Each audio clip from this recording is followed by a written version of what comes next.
नमस्कार। देश की बात में हाजिर है। पहले बात उत्तर प्रदेश से। उत्तर प्रदेश के बरेली में स्थिति तनावपूर्ण है। श्यामगंज बाजार में पत्थरबाजी की खबरें आईं। पुल के नीचे से दुकान पर पत्थरबाजी हुई है। माहौल बिगाड़ने का प्रयास हुआ। भीड़ में उत्तेजक नारेबाजी हुई है।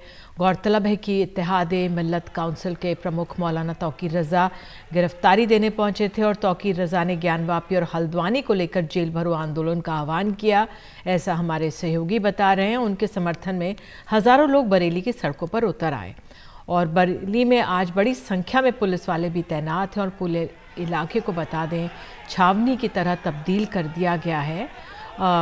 और आइए अब सीधे पहले सुनते हैं कि डीएम ने क्या कहा है वहाँ के हालात के बारे में।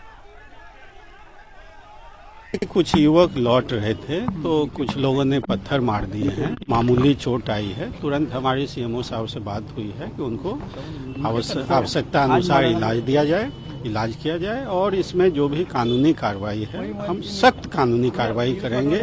किसी को भी कानून व्यवस्था अपने हाथ में नहीं लेंगे। कितने लोग घायल हुए हैं सर इस पूरे प्रकरण में? नहीं, मामूली सा चोट आया है। 2-3 लोगों को चोट आया है। वहाँ मौके पे एम्बुलेंस खड़ी है। जिला अस्पताल में डॉक्टर रेडी हैं और लोगों से अपील की जा रही है कि इसके बारे में गुमराह किसी को ना किया जाए। मामूली चोट है, उसमें हम कड़ी कार्रवाई करेंगे। एफआईआर हो रहा है और गिरफ्तारी की भी कार्रवाई। इस बयान से भी कोई ताल्लुक है या आज का जो प्रोटेस्ट हुआ था यहाँ पे इससे संबंधित है ये पूरा? अब वो बिना जानकारी के इस पे कुछ कहना उचित नहीं है। आइए सुनते हैं कि पुलिस अधिकारी का क्या कहना है। कार्यक्रम शांतिपूर्ण तरीके से संपन्न हो चुका था और कुछ लोग अभी लौट रहे थे। उस वक्त कुछ अराजक तत्वों के बीच और जो लौट रहे थे 2-3 लड़के, उनके बीच में कोई झगड़ा हुआ है और उसको लेकर के बातचीत हुई है। उसमें पुलिस ने तत्काल मौके पर पहुंचकर स्थिति को संभाला है। वहाँ पे फोर्स तैनात कर दिया गया है और जो लोगों ने भी ये खुरापात की है उनके खिलाफ कार्रवाई की जा रही है। मुकदमा लिख के वैधानिक कार्रवाई कराई जा रही है। फोर्स तैनात है। अभी स्थिति नियंत्रण में है। मौके पे फोर्स मौजूद है और सभी जगह पे अपनी गश्त है। सर बरेली की जनता से किस तरह की अपील करेंगे सर? सभी लोगों से हम यही अपील करेंगे कि किसी तरीके की अफवाह पर विश्वास मत करिए और अगर जिसने भी खुरापात की है, जो अराजक तत्व है, उनके खिलाफ सख्ती से कार्रवाई की जाएगी। कुछ लोगों की चोटें भी आई हैं क्या घायल? 3 लड़कों के बीच में झगड़ा बताया जा रहा है और उसमें उनको मामूली चोटें आई है, उसका मेडिकल कराया जा रहा है। और आइए सीधे चलते अपने सहयोगी रणवीर सिंह के पास। रणवीर, तस्वीरें भी आ रही हैं, अधिकारियों के हमने बयान सुन लिए हैं, क्या स्थिति है वहां पर? देखिए, फिलहाल स्थिति नियंत्रण में है। प्रशासन ने हर उस संवेदनशील इलाके में पुलिस चौकसी बढ़ा दी है जहां पर कुछ उपद्रव हो सकता है। तौकीर रज़ा जिन्होंने आह्वान किया था कि आज जेल भरो आंदोलन करेंगे क्योंकि ज्ञानवापी में प्रशासन की मनमानी हुई, उसके बाद उत्तराखंड में जो जिस तरह से कल घटना हुई है उसको लेकर के आज जेल भरो के लिए उन्होंने हज़ारों अपने समर्थकों को इकट्ठा किया था इस्लामिया कॉलेज में। और वहाँ से जब वो जेल भरने के लिए आगे बढ़े, पुलिस ने रोकने की कोशिश की, तब एक बार बवाल करने की कोशिश हुई। इसके बाद बरेली का श्यामतगंज इलाका है, उस इलाके में कुछ लोग नारेबाजी कर रहे थे और नारेबाजी आपत्तिजनक तरीके की थी, इसलिए दूसरे पक्ष ने रोकने की कोशिश की। इसमें दोनों पक्षों में मनमुटाव हुआ, बहस हुई और उसका नतीजा ये हुआ कि पत्थरबाजी हुई। 3 लोगों को चोटें लगी हैं जो प्रशासन का दावा है और लोगों को चिन्हित करने का काम हो रहा है। उनकी गिरफ्तारी की जाएगी, मुकदमा दर्ज किया जाएगा। इस बीच में तौकीर रज़ा जो लगातार बयानबाजी कर रहे हैं, भड़काने की कोशिश कर रहे हैं, एक तरफ उत्तराखंड के मुख्यमंत्री पुष्कर धामी के खिलाफ और दूसरी तरफ कोर्ट के खिलाफ भी वो बोल रहे हैं कि कोर्ट भी अब साथ नहीं देता है। तो कोर्ट की आपत्ति है तो तौकीर रज़ा अपने तरीके से कोर्ट में उसमें जा सकते हैं, लेकिन जिस तरह की बयानबाजी करके अपने हज़ारों समर्थकों को इकट्ठा करके माहौल ख़राब करने की कोशिश हो रही है, उसको लेकर के ज़िला प्रशासन के तमाम अधिकारी, जिसमें ज़िला अधिकारी को आपने देखा रविंदर कुमार एसएसपी वहाँ मौके पे मौजूद हैं, तमाम पुलिस फोर्स है, पैरामिलिट्री है, उन सबको लगाया गया और सुबह से ही एहतियात बरते जा रहे थे क्योंकि हज़ारों समर्थकों के इकट्ठा होने का अंदाज़ा प्रशासन को था। प्रशासन ने पहले से ही सारी निगरानी करके रखी थी। कुछ अचानक जो नारेबाजी हुई है और जो युवक आप तस्वीरों में देख रहे हैं वो दौड़ते हुए आगे बढ़ने की कोशिश कर रहे थे, तो उससे थोड़ा तनाव हुआ था, लेकिन प्रशासन ने जो भी ऐसे लोग हैं उनको चिन्हित करना शुरू किया है, गिरफ्तारी शुरू की है, मुकदमा दर्ज किया है और अब ऐसे लोग जो हंगामा कर रहे थे उनको चिन्हित करके गिरफ्तार करके कार्रवाई की जाएगी। तो फिलहाल हालात बिगड़े ज़रूर हैं लेकिन नियंत्रण में है और सीधा निगरानी यहाँ पे पुलिस हेडक्वार्टर लखनऊ से डीजीपी प्रशांत कुमार की तरफ से की जा रही है। जी बिल्कुल, संक्षेप में ये कि क्या भीड़ अब वापस चली गई है घरों में, क्या अब उस लिहाज से भीड़ जो सड़कों पे थी वो कम हो गई है?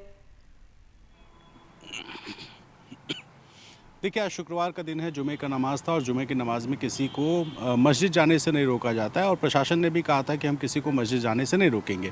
दिन में भीड़ बहुत ज़्यादा थी, लेकिन प्रशासन ने लोगों को हटाया है, अपील की है घरों में जाने को। कुछ गलियों में ज़रूर लोग हैं मौजूद, लेकिन जिस तरह की भीड़ दोपहर 1 से 3 के बीच में थी, उस तरह की भीड़ फिलहाल नहीं है और प्रशासन हर तरह से CCTV लगा करके, ड्रोन कैमरा की निगरानी करके और साथ ही अपनी जो टुकड़ियां हैं उनको अलग अलग जगहों में गश्त करके यह सुनिश्चित कर रहा है कि फिर से उपद्रव करने के लिए किसी तरह की भीड़ गली में ना आ पाए। जी बिल्कुल, बहुत धन्यवाद जानकारी के लिए आपका रणवीर। और हालात ऐसे बने रहें, संभले रहें, महत्वपूर्ण है। हल्द्वानी में भी बताया जा रहा है हालात संभले हुए हैं। हल्द्वानी उत्तराखंड से बता दें, कल जिस तरह से वहाँ पर स्थिति बनी थी, तो हल्द्वानी के बनफूलपुरा में बवाल के बाद हालात नियंत्रण में हैं। उत्तराखंड के मुख्यमंत्री पुष्कर सिंह धामी हालात का जायजा लेने खुद हल्द्वानी पहुंचे। कल अतिक्रमण अभियान के खिलाफ हुए बवाल में 2 लोगों की मौत और 300 लोग घायल हो गए थे। हल्द्वानी में इंटरनेट सेवा बंद कर दी गई थी। आसपास के इलाके की पुलिस हाई अलर्ट पर है। उत्तराखंड पुलिस के अलावा पैरामिलिट्री फोर्स को भी तैनात किया गया है। तो हमारे सहयोगी रवीश रंजन वहां पर मौजूद है। रवीश, तो इस समय आज क्या वहां पर स्थिति है, जरा बता दीजिए हमें। अब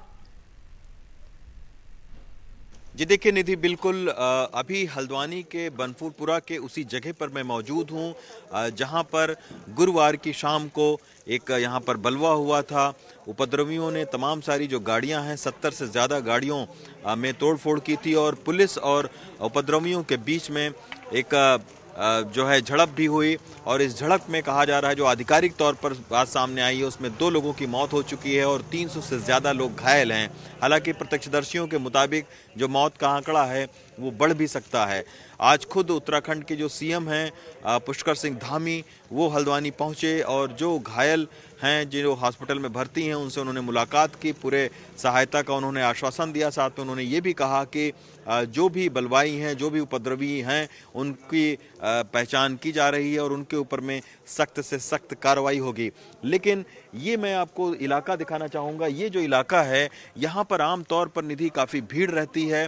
ये बहुत ही भीड़ भाड़ वाला इलाका है और ये जो आप देख रहे हैं, जो जीप आ रही है, ये तकरीबन 100 मीटर दूर आगे बनफूलपुरा की पुलिस थाना है, जहां पर गुरुवार को शाम को उस थाने को फूंक दिया गया। तमाम सारी गाड़ियां जला दी गईं और उसके अंदर कुछ पुलिस वाले थे, वो भी जख्मी हो गए हैं। 70 से ज़्यादा गाड़ियां जो है वो जली हैं और ये काफ़ी संवेदनशील चूँकि इलाका है। आपको याद होगा कि पिछले साल भी जो है वो इसी बनफूलपुरा के जो है वो तकरीबन 2000 घरों को नोटिस चस्पा दिया था रेलवे ने और उसके बाद में उनको गिराने का आदेश दिया था। लेकिन फिर जो है बनफूलपुरा में प्रदर्शन चले, यहाँ पर तमाम धरने प्रदर्शन हुए और फिर मामला सुप्रीम कोर्ट में पहुंचा और सुप्रीम कोर्ट ने उन्हें राहत दे दी थी। दरअसल ये जो बनफूलपुरा है, ये हल्द्वानी का जो रेलवे स्टेशन है उसके बिल्कुल पटरी के आसपास में ये बसा हुआ है और ऐसा कहा जाता है कि तकरीबन जो है, जो स्थानीय निवासी हैं वो कह रहे हैं कि 50 साल पहले, 70 साल पहले जो है ये पूरा इलाका बसा है। इस बनफूलपुरा में 2 सरकारी स्कूल हैं, बैंक है, पानी की टंकी बनी हुई है। लेकिन अब जो है वो रेलवे ये कह रही है कि ये सारी उनकी ज़मीन है और इस पर ये सारे लोग बस गए हैं। तो ये काफ़ी उलझा हुआ मामला है और हाईकोर्ट के आदेश के बाद में गुरुवार को शाम को नगर निगम की टीम मदरसा को गिराने पहुंची थी, तभी ये बवाल हुआ है। अब इसकी पूरी जांच होगी, तभी दूध का दूध और पानी का पानी सामने आएगा।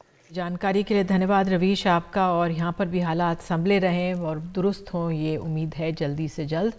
बहरहाल आइए रुक करते हैं, अब बात हम महाराष्ट्र की कर रहे हैं। मुंबई में कानून व्यवस्था चरमरा गई है। हाल में बेरोक टोक अपराध की खबरें सामने आ रही हैं। अब मुंबई में शिवसेना UBT के नेता अभिषेक घुसालकर की हत्या हो गई। ये फेसबुक आप देख सकते हैं किस तरह से इस मामले में के दौरान अभिषेक पर ताबड़तोड़ फायरिंग हुई। लाइव के दौरान सोशल मीडिया प्लेटफॉर्म पर हम देख सकते हैं ये हुआ, जिसमें उन्हें गोलियां लगी हैं।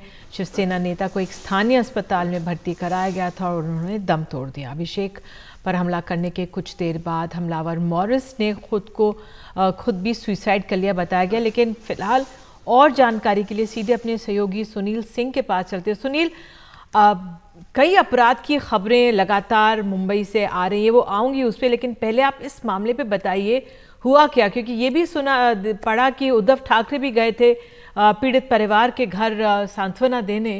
अब क्या स्थिति है, ये पूरा मामला क्या है? बिल्कुल निधि, दरअसल अभिषेक घोसालकर जो हैं कि शिवसेना उद्धव बाला साहब ठाकरे गुट के जो विनोद घोसालकर हैं, यहाँ के विभाग प्रमुख रहे हैं और विधायक भी रहे हैं, उनके बेटे थे।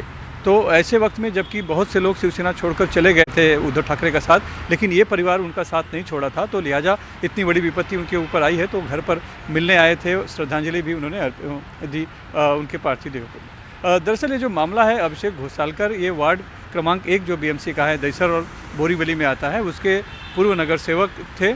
और मॉरिस नरोना जो कि मामले में आरोपी है, वो भी आईसी कॉलोनी में रहने वाला था और वो चाह रहा था कि मैं यहाँ से चुनाव लड़ूं, बनकर कॉर्पोरेटर बनूं। चूँकि उसने कोविड के दौरान से अब तक बहुत लोगों गरीबों की मदद की, इसलिए उसकी छवि जो है गरीबों के बीच में बहुत अच्छी बन गई थी, तो उसे लग रहा था कि वो चुनकर आ सकता है। और अभिषेक घोसालकर के लिए एक कहीं से खतरे की घंटी थी, लिहाजा वो नहीं चाहते थे कि मॉरिस जो है चुनाव लड़े इस वार्ड से, इसीलिए दोनों में तकरार थी। कुछ ऐसी बातें हुई जिससे लग रहा था मॉरिस को कि अभिषेक ने उसे फंसाया, इसलिए बदला लेने के इरादे से उसने इस वारदात को अंजाम दिया।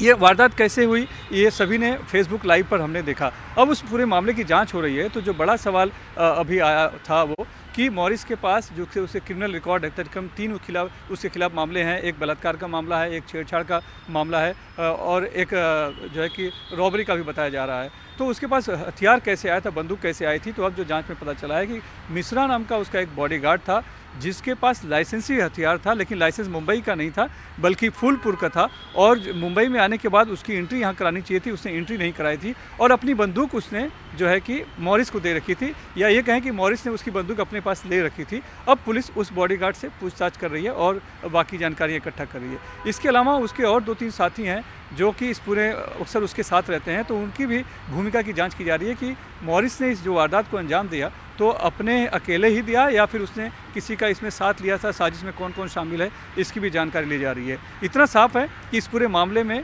मॉरिस ने ही गोली चलाई और फिर बाद में उसने खुद को गोली मार ली। दरअसल जब उसने गोली मारी, अभिषेक को 5 राउंड फायर किया, उसमें 4 उन्हें लग गई थी, एक ज़मीन पे गई थी। उसने अपने को मारना चाहा, लेकिन तब वो उसका चेम्बर खाली हो गया था, तो वो मेजनैन फ्लोर पे गया, वहाँ पर जाके उसने फिर से लोड की पिस्टल को और फिर अपने आप को उसने गोली मार ली और वहीं पर उसकी भी उसका भी वहीं पर समाप्त हो गया था। अब आज जो है कि चूँकि मामला राजनीतिक प्रतिद्वंदिता से जुड़ा था, हालांकि वो इंडिपेंडेंट लड़ना चाह रहा था, किसी दूसरी पार्टी विरोध में नहीं थी, मतलब अभी शिवसेना यूबीटी के अलावा, तो जो पहले लगा था कि बहुत तनाव फैल जाएगा, वो तनाव न फैलकर, और चूंकि आरोपी भी ने खुद को गोली मार ली थी, तो स्थिति नियंत्रण में आ गई। लेकिन इतना ज़रूर है कि उल्लासनगर के पुलिस थाने में एक बीजेपी के विधायक गणपत गायकवाड़ ने सरेआम वहाँ एकनाथ शिंदे गुट के पूर्व नगर सेवक को गोली मार दी थी और यहाँ पर एक अपने दफ्तर में बुला के एक जो समाज सेवी कहता है अपने आप को कथित, बहुत बढ़ गई है वहाँ पे। और धन्यवाद इस जानकारी के लिए। इस मामले पर भी नज़र बनी रहेगी। फिलहाल एक छोटा सा हम लोग ब्रेक ले रहे हैं, देश की बात में लौटेंगे।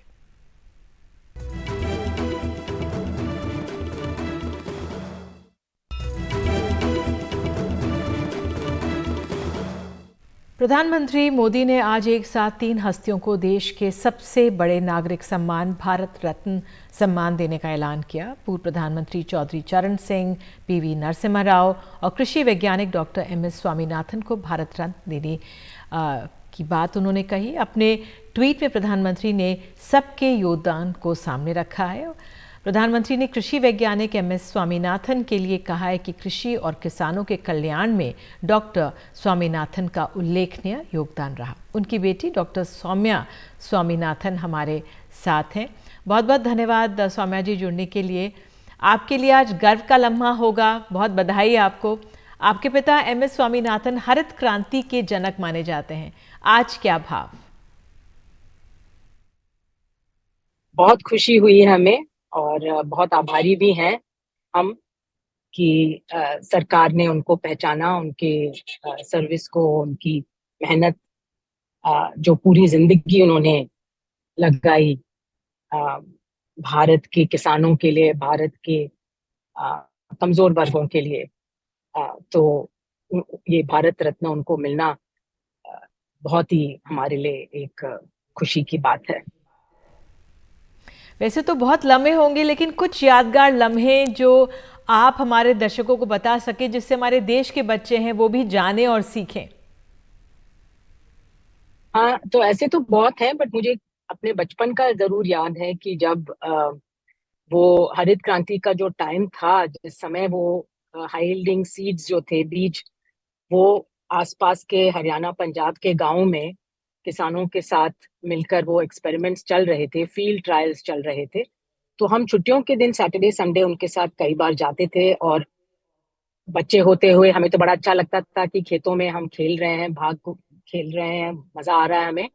पर वो एक्चुअली किसानों के साथ बैठ के उनके साथ वो बात करते थे कि उनको वो कैसे महसूस हो रहा है, उनको क्या लगते हैं ये बीज अच्छे हैं, क्या उनको लगता है कि उसमें उत्पादन बढ़ेगी, कि क्या प्रॉब्लम्स आ सकती हैं, फर्टिलाइजर कितना डालना होता है, पानी का कितना इस्तेमाल होता है। तो मेरे ख्याल से उनको जो उन्होंने जो सक्सेस पाया, वो इस वजह से था कि सिर्फ उन्होंने केवल लैब में काम नहीं किया खास वैज्ञानिकों की तरह, बट जाके फील्ड में जो है, जिसको वो पार्टिसिपेटरी रिसर्च कहते थे बाद में, और उनका ये कहना था कि हरित क्रांति एक म्यूजिक सिम्फनी की तरह, जहाँ scientists, politicians and policy makers और फार्मर्स, तीनों का बहुत जरूरी उसमें भाग था। बिल्कुल।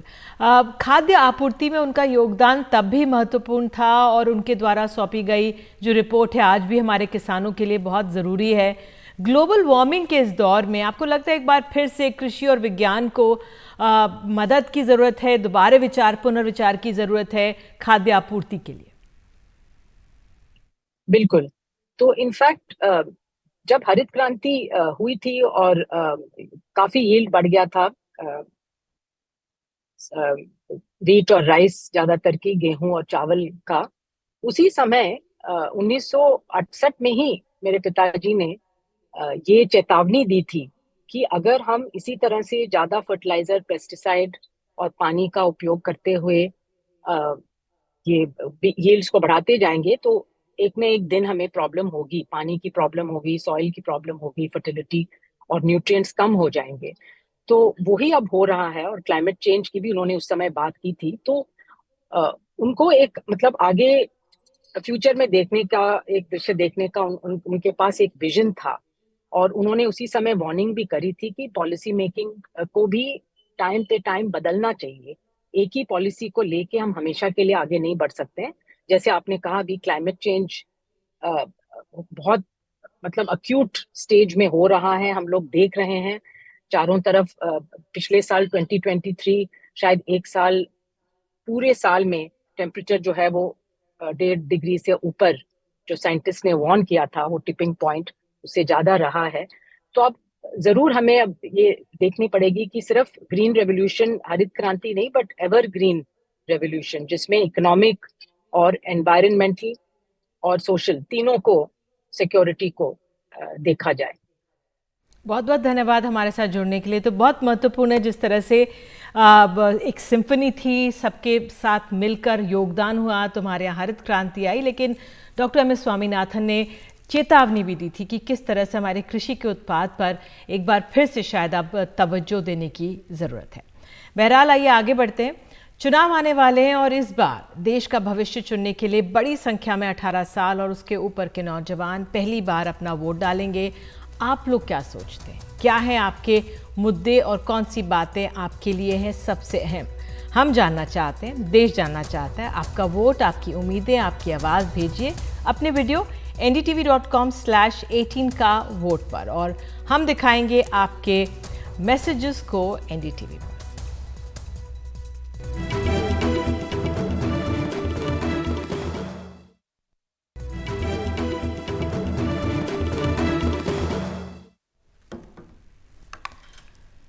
बात अब मध्य प्रदेश की। प्रधानमंत्री नरेंद्र मोदी ने दिव्यांग दिवस पर अपने लोकप्रिय कार्यक्रम मन की बात में खरगोन के दिव्यांग चित्रकार का जिक्र किया था। उसे आवाज देने का वादा किया था। उस वादे को 2 साल हो गए, लेकिन अधिकारियों की लापरवाही और लचर रवैये के चलते बताया जा रहा है वादा पूरा नहीं हुआ है।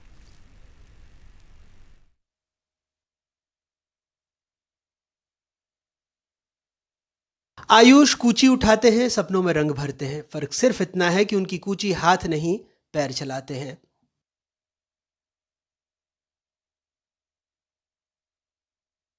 आयुष सेरेब्रल पाल्सी से ग्रसित हैं। 2 साल पहले आयुष कुंडल ने प्रधानमंत्री नरेंद्र मोदी का चित्र अपने पैरों से बनाया और 23 मार्च 2022 को अपने हाथों से उन्हें ये तस्वीर भेंट की। प्रधानमंत्री ने मन की बात पूछी तो आयुष ने सपनों का घर मांग लिया। शर्त इतनी थी कि वो नक्शा दिल्ली पहुंचे। सांसद ज्ञानेश्वर पाटिल के जरिए वो काम भी हो गया, लेकिन घर नहीं बना। परिवार आज भी किराए के मकान में रहता है।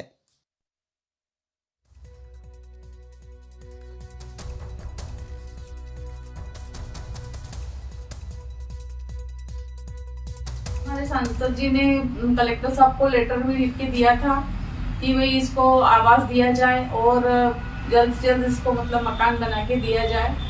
पर उसके बाद से फिर हमारे विधायक जी हैं, उन्होंने भी आश्वासन दिया कि जो वो हमको जमीन देने का कह रहे थे वो सिटी से एकदम बाहर था, तो वहाँ हम अकेले रह नहीं सकते।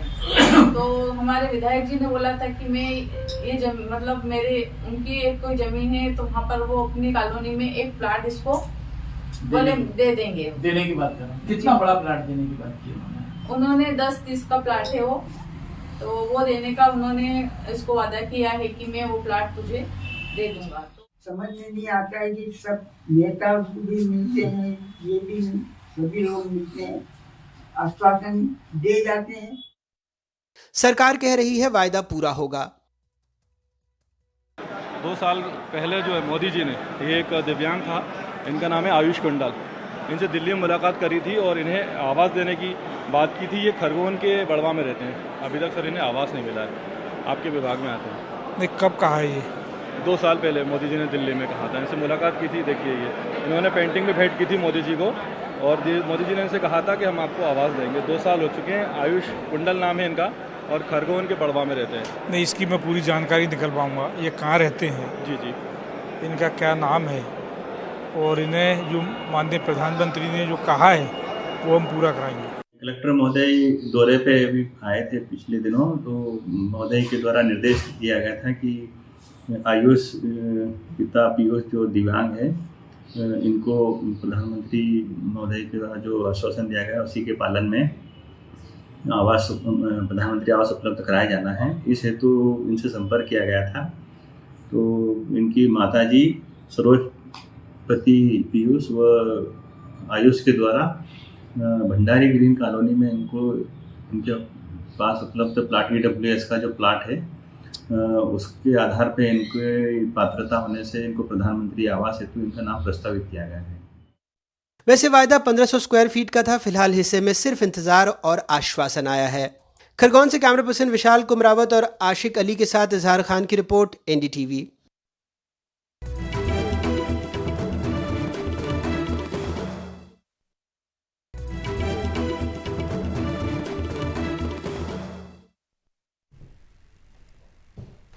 चौधरी चरण सिंह को भारत रत्न मिलने के बाद उनके गांव में खुशी का माहौल है। हापुड़ जिले के नूरपुर में ग्रामीणों के एक दूसरे को मिठाइयाँ खिलाई, वहीं उनकी प्रतिमा पर मालाएं चढ़ाई गईं। भारत रत्न मिलने के बाद ग्रामीणों का कहना है कि आज दिवाली मनाई जाएगी।